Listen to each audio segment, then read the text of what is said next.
दो प्रश्न है। एक तो ये कि एक ऐसी भाषा का इस्तेमाल किया गया है जो आमतौर पर नहीं बोलना चाहिए, किसी को नहीं बोलना चाहिए, आमतौर पर क्या नहीं बोलना चाहिए। दूसरा, आपने एक कम्युनिटी विशेष को टारगेट करके उनको एक खास चश्मे से देखने की कोशिश की है।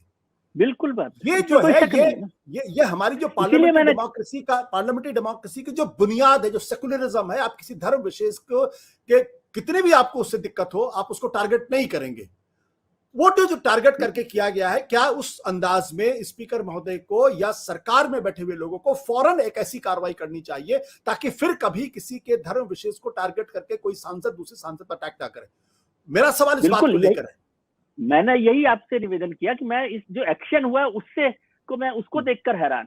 मैंने कहा जो बोल दिया वो तो सबके सामने है ना, जो एक्शन हुआ है वो बहुत ज्यादा हार्श एक्शन और सरकार की तरफ से भी हो सकता था, पार्टी की तरफ से भी हो सकता था, और चेयर की तरफ से तो होना चाहिए उनको सस्पेंड। तो मतलब सस्पेंशन भी कोई बहुत हार्श एक्शन नहीं है, मैं बताऊं आपको।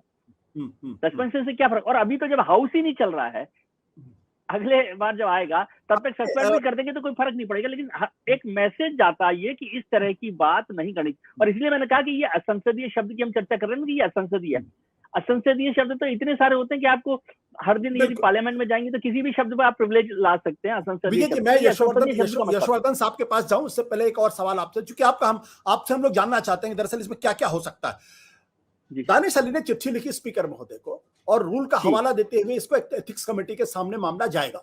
एथिक्स कमेटी क्या इसमें क्या कदम उठा सकती है रमेश पिधूड़ी के खिलाफ? क्या उनकी सांसदी भी जा सकती है इस पूरे मसले पे?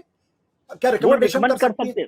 बिल्कुल, वो बिल्कुल रिकमेंड कर सकती है उनको, और वो हाउस तय करेगा, क्योंकि वो कमेटी जो है वो रिकमेंड कर सकती है और फिर हाउस में वो मामला आएगा जब भी हाउस चलेगा और हाउस उस पर अप्रूवल देता है तो उस पर काम हो सकता है। इसीलिए मैंने कहा कि ये प्रिविलेज मोशन का भी मामला है, एथिक्स कमेटी का भी मसला है, ये बहुत गंभीर मसला है।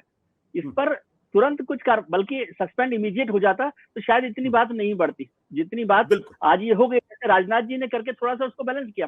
राजनाथ जी की ये बड़ी बात है। मतलब हम लोग आज कहते हैं कि खेद प्रकट नहीं है, अब राजनाथ जी को फांसी तो नहीं लगा सकते, उस समय उन्होंने इमीडिएट उस पर किया है। और हर्षवर्धन जी से भी मैं ये उम्मीद करता था कि वो खड़े होकर उनको रोक सकते थे या वो खुद भी माफी मांग सकते थे कि मैं खेद प्रकट करता हूँ, ये जो बोला गया है। वैसे आपने देखा नहीं, मैं उनकी चर्चा नहीं करना चाहता क्योंकि वो कैमरे पर नहीं है। उसकी दूसरी तरफ एक और वरिष्ठ मंत्री, पूर्व मंत्री बैठे हुए थे, ठीक है, भारतीय जनता पार्टी के। लेकिन जब वो ऑन कैमरा नहीं है तो मैं इस पर चर्चा करना नहीं चाहता। लेकिन ये जो एंडोर्समेंट है ना, मैं इसको एंडोर्समेंट में कह रहा हूँ बार बार।